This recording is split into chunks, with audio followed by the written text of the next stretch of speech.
What's happening, my beautiful people? My name is Dirty Mike, and today, my friends, we're gonna discuss those legends. And if you're on the Xbox and you've got some coins, you got a bankroll, you're playing in the weekend league, then legends are mandatory. You're gonna have some in your lineup if EA allows it. Otherwise, you're bringing them in off the bench. They're that important. I've asked you guys. It's taking a little bit of time to put this video together, but the support is real. People are interested. So we're going to talk about the best attackers, the best midfielders, and the best defenders. If you enjoy the content, if you appreciate the effort that's going into all this, make sure to drop a thumbs up. Get in the comments down below. Do you agree? Do you disagree? Give me some dialogue. What's your top 5 attackers? What's your top 5 midfielders? What's your top 5 defenders? Who's been most influential for you? You can't tell me the energy's not spot on today. And if you need to pick up any codes, games, pre-orders, cashback code use dirty, g2a.com. The links are down below in the description. I got you guys. I got you covered. Let's begin with the defenders. And in terms of criteria, how are you putting together this list, Mike? Did you use all these legends? The answer is I've used them or played against them. And that's where I'm basing the placement. Who's causing problems? Who's disruptive? What are the pros putting into their squads? Just a little bit of everything. I do my research. I will never give you just BS on BS on BS. I'm not really part of that portion of the YouTube community. I know there's people that hear something from one person and then they copy it, or they just decide that that's the fact and they put it out there. No, you got to do some research, because opinions, whether you're both good players or both amazing players, they're not always going to be identical. There are many people that I disagree with and others that I agree with on different legends, players in general, positions, formations, you name it. That's the joy of playing FIFA Ultimate Team. Number 5, brand new legend, Rio Ferdinand. He's the real deal. I know that he wasn't slow in the past, not in his prime. I still thought 81 pace was actually a little bit more of a booster than he might have deserved. A lot of people came in, Manchester United fans mostly, and said, he was rapid, Mike. I was like, good. Look, I didn't say he was slow. I just think more around 78 pace. It's not a big reduction, but he's going to help out your defense. Number 4, and it might be a surprise to some, but I've gone with Beckenbauer. He's just not very big, and I don't like a bunch of these small center backs. That's an issue. It's a conflict for me. This year is about the physicality, and there is crossing and set pieces, and it becomes an issue if you're going to lose some of those. If you're going to pay the big bucks for a legend, then he better do everything well. Midway point, the head is bobbing. Desailly's got to be there for me. I love the Frenchman. Easy to connect into squad on squad on squad. There's not really a legend that's hard to put into a squad, but you can get that strong link with the French connect, and he's good to go. At the runner-up position, I've gone with another Frenchman. We've got Blanc, who's a little bit bigger than Desailly, and I just think he's just a tad bit better from my experience this year. And the excitement that I see around the community and people that are using him, I think they agree. And then number 1, and even though he's had a position change, just play him as a center back or a CDM. Maldini is the best defender. He's going to change everything for you. If you're having issues with defending, hire that man, sign him up, give him a long-term contract. Before we move into the midfield, there's a few honorable mentions, because I like Roberto Carlos. I actually like Brema even more, which might be kind of a bold statement. I like a good defensive fullback, but I just didn't know who I would take off my top 5 to include these guys. Even Zanetti this year, he's good to go. I like Bobby Moore, but Bobby Moore is not going to top these guys in the front 5. No. Midfield. I'm not sure if I'm just excited because I know that I'm going to see my parents today. My mom is an excellent cook, or if she didn't cook, she's definitely going to order something that's premium quality. She's got a good taste. I got the Italian mama. If you've ever been around Italians, you know food. Oh, it's in the culture. Number 5, I'm going with Haji, and it makes me sad that I feel he's dropped to number 5. Last year, or even the year prior, I just believe I would have had him a little bit higher.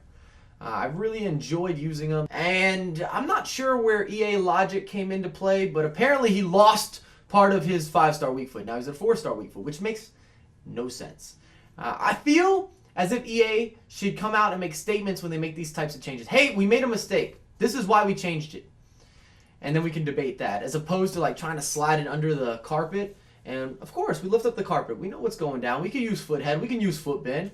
If you are someone who really plays Ultimate Team, you're going to notice these types of changes. I don't know what EA was thinking. Next to Haji, you see the hand movement is strong today as well.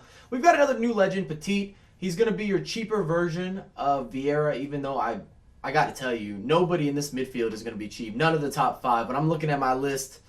They're all going to definitely test what kind of checks you can write, what kind of investment you can make in the Ultimate Team, whether it's a lot of time or it's money into the packs. But I just like Petit. He's good this year. He covers a lot of ground. He's an upgraded version of a Renato Sanchez type of player.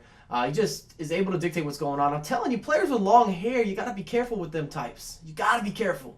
At the midway point, we have a player you don't see that often. I mess up his name. It's Matthäus, the German legendary player in terms of his career and definitely the card value he has in Ultimate Team.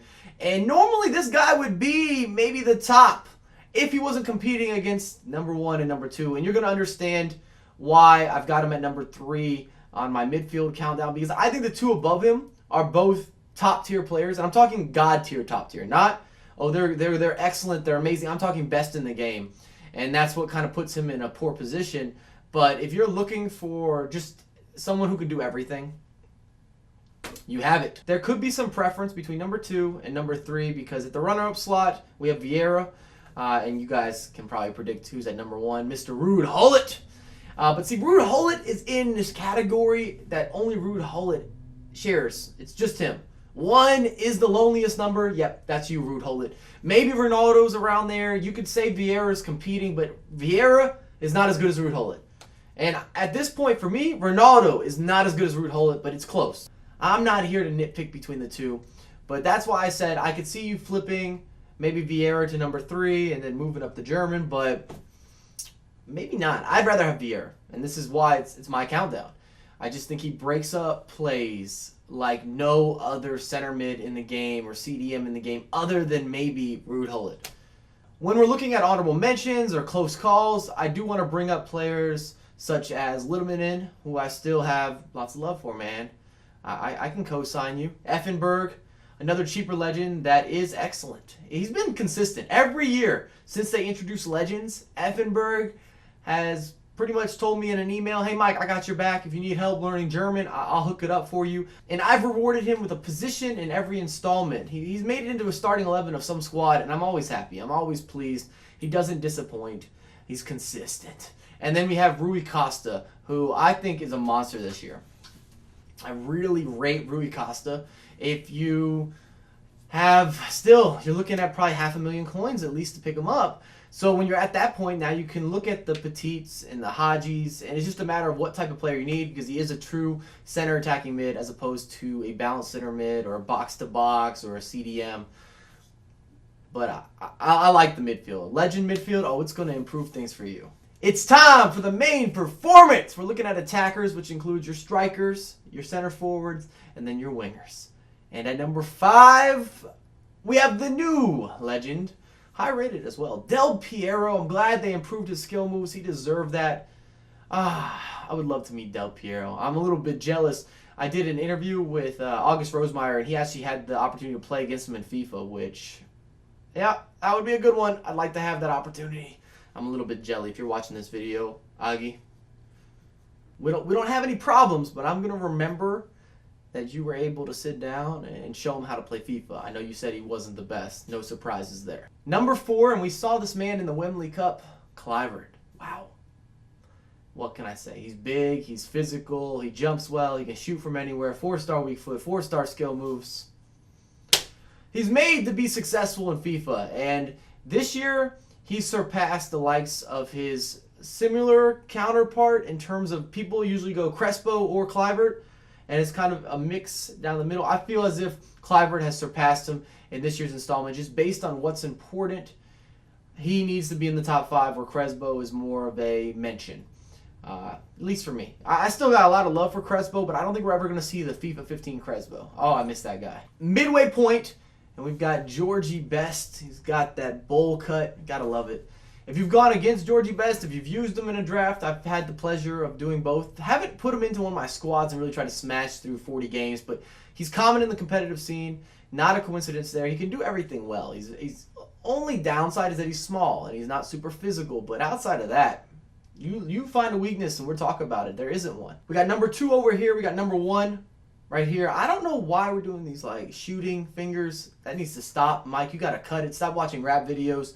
But I've gone with Pele at the runner-up position Gonna cost you a ton of money. He is good this year. I just can recall when he actually wasn't that good in, I want to say it was FIFA 15, that he was not near one of the best players. And then at number 1, I've gone with George Weah. He just fits the game better. Remember how important physicality is. That's why you don't see that many Lionel Messi's in squads. You don't. People, if they can afford Messi, will go with a legend, or they're going to go with someone like a Gareth Bale. Maybe even a Ronaldo. They're like, I'm not going to spend the coins here. I'll wait. I'll build up my bankroll a little bit, and then I want Ronaldo. Other notable mentions, I already talked about Crespo. Birdcamp should be in there. I like Birdcamp. I just didn't think he'd slide into my top 5. We've got the new Mexican legend Hernandez. Solid. Your cheaper version of a George Weah, but he's still not George Weah. I'm talking about explosion. When you play against George Weah or you've got him on your team, you don't have to be good again. It's kind of like the Ronaldo effect where you can just run through people at times. The power and from going from 0 to 100, Drake would love that I mentioned that. Well, maybe he wouldn't care. He goes from stationary to full sprint like that. And there's just not many players that offer that type of speed and then combine it with the physicality, the shooting, being able to finish, the skill moves. I can go on and on. The last notable player is another new legend, Overmars. Speaking of pace, oh goodness. But he will put a lot of pressure on your opposition if you use an aggressive formation, a 4-3-2-1, maybe a 3-4-2-1. Overmars, he could be a good fit for you if you're trying to include some new legends into the weekend league. Thanks again for watching. If you enjoyed the content, please drop a thumbs up. Let me know what you think about my choices. What do yours look like? If you're going to make corrections to my choices, make sure you leave a top 5 so we can all see who you're going with. Because people love to say, I disagree with that one choice you made.